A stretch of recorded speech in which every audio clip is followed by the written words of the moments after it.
So first poster today is channel branching technology with fan-out buffers for implementing a high parallelism probe card. Yun-Hyok Choi from SungKyunKwan University is the presenter. Ira, please go ahead and cue the video. Good afternoon. My name is Yun-Hyok Choi, studying in SungKyunKwan University. The topic of today's presentation is about the technology for high parallelism DRAM probe cards to improve its performance. Good signal integrity performance of high parallelism DRAM probe cards is not easy to achieve. Many technologies have been developed to overcome problems, making performance poor. Multi-thin film technology is already considered as one of the successful solutions in the probe card business, but the problem is it is expensive and not easy to access. So I hope to introduce a novel channel branching technology using fan-out buffers. For comparing conventional branching technology and using fan-out buffers, we built and compared three models of signal path structures in multi-ceramic layers. One is branched on MLC, another is branched on MTF, and the last one is driven by fan-out buffers. The eye diagram shows each signal integrity performance. The cases with fewer branches shows wider and bigger eye. And of course, MTF's eye is much bigger than conventional passive branching techniques. As you see, using fan-out buffers shows good eye compared to conventional ways and MTFs. It seems the performance of the channel branching technology using fan-out buffer is fair.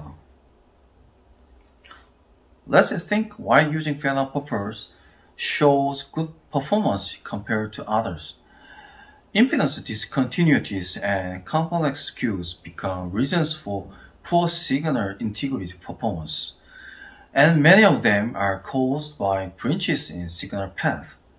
Using fan-out buffers has advantages to conventional passive branching because all of buffers' outputs share whole branches, so the number of branches handled by one channel is smaller than others inevitably.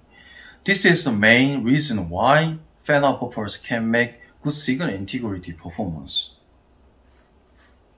But in a view of production, is it possible to use general purpose fan-out buffers right now for probe cards?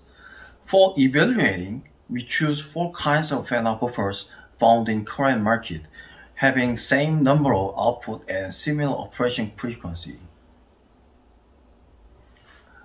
Of course, all of them work well with the rated supply voltage. However, when VDD goes down under the rated voltage, the output signal waves are going to be distorted and buffers become to turn off. All buffers have skew about 30 to 50 picoseconds, sometimes over 100 picoseconds. Why we have to focus on buffers skew and behavior with voltage lower than the manufacturer's guaranteed rated voltage. The memory test system such as T5386 should supply many components on a probe card with finite power resource.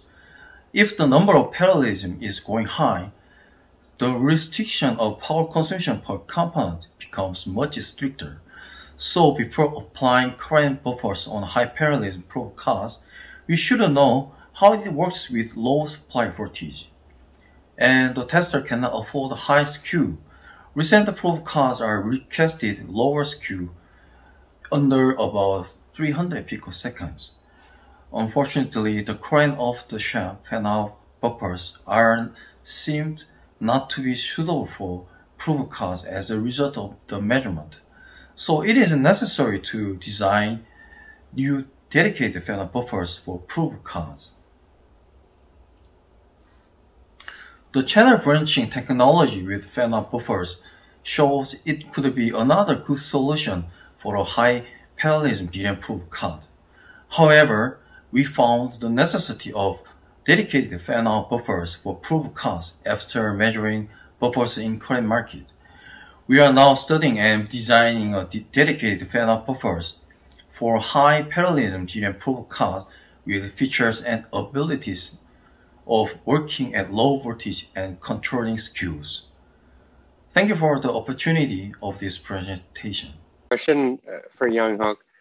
Yes. How long do you think it will be before you have a prototype of a new type of buffer? I mean, you're working on developing one?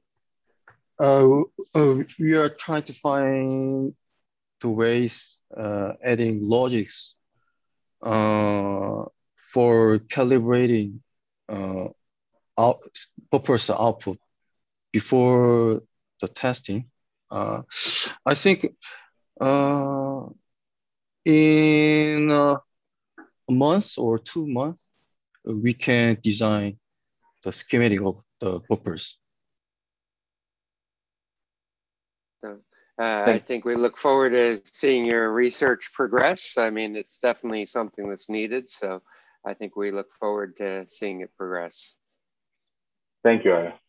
I want to once again thank our sponsors who have made this event possible, our premier sponsor, Kohu, our emeritus sponsor, JonsTech, our honored sponsors, ISC, iWind, and TSC, our distinguished sponsors, Backer Hotwatt, Innovative Circuits Engineering, JMT, Nidec SVTCL, R&D Altanova, and UI Green, and our exhibitor sponsors, ELES, MJC, Phoenix Test Arrays, and Smiths Interconnect. So when you have a chance, please thank these companies for sponsoring, which has made this event possible and has made it available free of charge. And once again, I would like to thank Kohu, our premier sponsor, the market leader in test interface solutions for the most challenging applications, and ISC, the global #1 total test solution provider. So we thank them both for their leadership. And once again, I thank everybody for attending, and we look forward to seeing you again tomorrow at 7 a.m. Pacific. Thank you.